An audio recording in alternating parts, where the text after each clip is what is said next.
ग्वालियर शहर के माधोगंज थाना इलाके की पिपरी कृष्ण कॉलोनी के एक मकान में होमगार्ड के रिटायर्ड सैनिक रामस्वरूप राठौर की बक्से में बंद लाश मिलने से सनसनी फैल गई।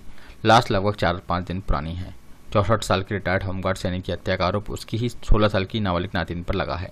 पुलिस ने उसे हिरासत में ले लिया, जबकि नातिन के कथित प्रेमी चंद्रमान की तलाश पुलिस द्वारा की जा रही है। पुलिस ने जल्द ही इस हत्याकांड से पर्दा उठाने का दावा किया है। फिलहाल पुलिस ने डेड बॉडी को पोस्टमार्टम के लिए भेज दिया है। बकौल मृतक रिटायर्ड होमगार्ड सैनिक के बेटे महेश राठौर ने सीधा आरोप अपनी नाबालिग लड़की पर लगाया है। उसने बताया कि आखिरी बार उसने अपने पिता रामस्वरूप को होली से एक दिन पहले जीवित देखा था। महेश राठौर के मुताबिक पिता से उनकी आखिरी बार 25 मार्च को बात हुई थी। 3 दिन से नाबालिग लड़की अपने दादा से उनकी बात नहीं करा रही थी।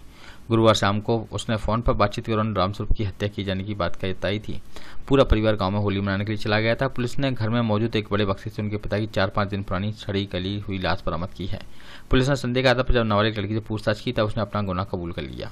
उसने बताया कि वह किसी चंद्रमान नाम के लड़के से प्यार करती है। आरोपी भिंड जिले के दबों का रहने वाला है और उसी के साथ मिलकर अपने दादा को मौत के घाट उतार दिया।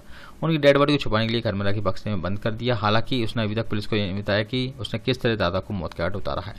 मृतक के बेटे महेश राठौर ने बताया कि उन्हें कभी इस बात का इल्म नहीं था कि उनकी बेटी इस तरह की हरकत कर सकती है। घर वाले पूरी तरह से निश्चिंत होकर बेटी और दादा को घर पर छोड़कर गए थे, लेकिन उनकी नाबालिग बेटी के मन में तो कुछ और ही चल रहा था। उसने अपने 64 साल के बुजुर्ग दादा को बेरहमी से मौत की काट उतारकर चुप्पी साध ली। उनकी बेटी 3-4 दिन तक पूरे परिवार को गुमराह करती रही। उसने घर वालों से संपर्क करने की भी कोशिश नहीं की, लेकिन उसमें भी उसने कई झूठ परिवार वालों के सामने बोले, लेकिन वह अपने ही बनाए हुए जाल में उलझ कर रह गई है। उसने जिस तरह से अपने खून के रिश्ते का कत्ल किया है, उससे रिश्ते भी कलंकित हुए हैं। फिलहाल देखना होगा कि आगे इस मामले में पुलिस क्या कुछ कार्रवाई करती है। अभी पुलिस को इस हत्याकांड में और भी कई राज उगलवाने बाकी हैं। माधोगंज थाना अंतर्गत हत्या हुई है, क्या पूरा मामला था, इसमें किस तरह जांच?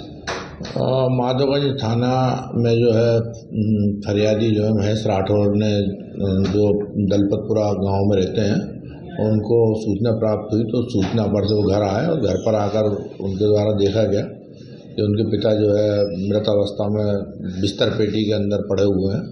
तो उनकी रिपोर्ट पर से थाना माधोगंज में मर्ग कायम किया गया और धारा 302 का संदिग्ध हालत में मृत्यु होने से 302 का अपराध पंजीबद्ध किया गया और प्रकरण में विवेचना की जा रही है। उनके परिजनों ने, जो घर पे परिजन थे, उन्होंने देखा तो फिर उन्होंने उनके पिता को मतलब उनको सूचना दी तो उनने आके देखा।